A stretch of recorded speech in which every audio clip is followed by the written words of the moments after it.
Assalamualaikum warahmatullahi wabarakatuh. Perkenalkan, nama saya Aprilia Gepitasari dengan NIM 24005005. Pada presentasi kali ini saya akan menjelaskan tentang evaluasi pembelajaran. Pada slide pertama, pengertian. Evaluasi pembelajaran adalah proses untuk mengetahui sejauh mana tujuan pembelajaran telah tercapai. Yang pertama, dilakukan secara sistematis. Yang kedua, bertujuan mengukur hasil belajar siswa. Yang ketiga, menjadi dasar perbaikan pembelajaran. Maksudnya, evaluasi pembelajaran adalah proses untuk melihat apakah siswa sudah memahami materi yang diajarkan atau belum. Jadi, evaluasi itu bukan hanya sekedar memberi nilai, tapi juga untuk mengetahui perkembangan belajar siswa. Evaluasi biasanya dilakukan secara terencana, misalnya melalui tes, tugas, atau observasi. Contohnya, setelah guru menjelaskan materi matematika, kemudian diberikan soal latihan. Dari hasil itu, guru bisa tahu siapa yang sudah paham dan siapa yang masih kesulitan. Slide selanjutnya, jenis-jenis evaluasi. Yang pertama, evaluasi diagnostik, evaluasi formatif, evaluasi sumatif, dan evaluasi penempatan. Pada evaluasi diagnostik, artinya dilakukan di awal pembelajaran untuk mengetahui kemampuan awal siswa. Contohnya, guru memberikan pretest sebelum memulai materi baru.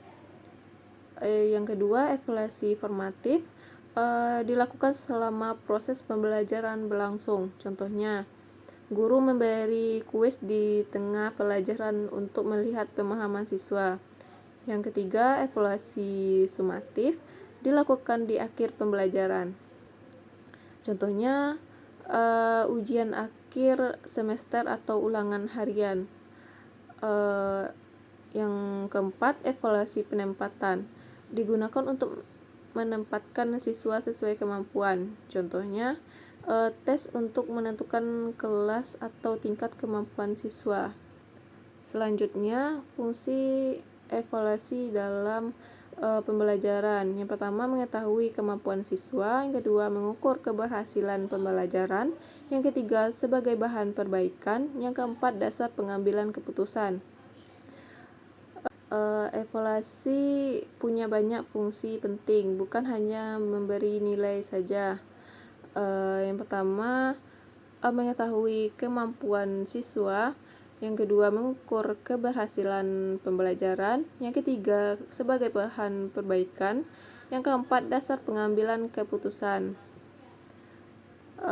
Contohnya, jika banyak siswa yang nilainya rendah, berarti metode mengajar perlu diperbaiki.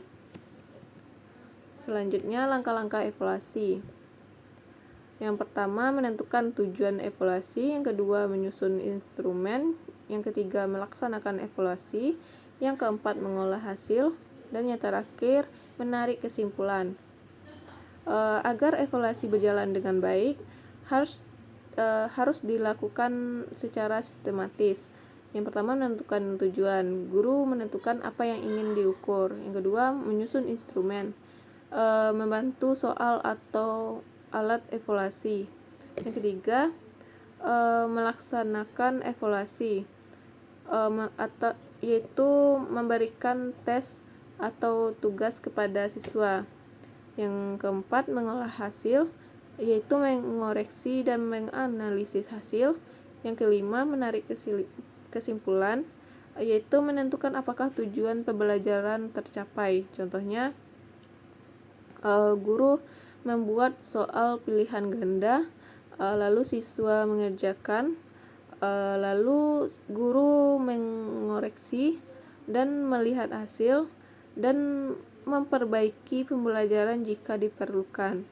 Kesimpulannya, evaluasi pembelajaran sangat penting untuk mengetahui keberhasilan proses belajar.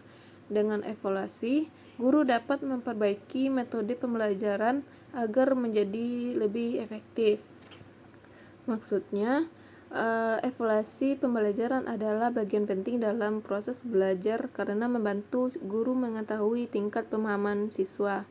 Dengan evaluasi, pembelajaran bisa diperbaiki sehingga menjadi lebih efektif dan sesuai dengan kebutuhan siswa.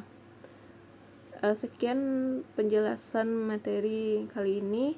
Kalau ada saya salah kata, saya mohon maaf. Saya akhiri, wabillahi taufik walhidayah. Wassalamualaikum warahmatullahi wabarakatuh.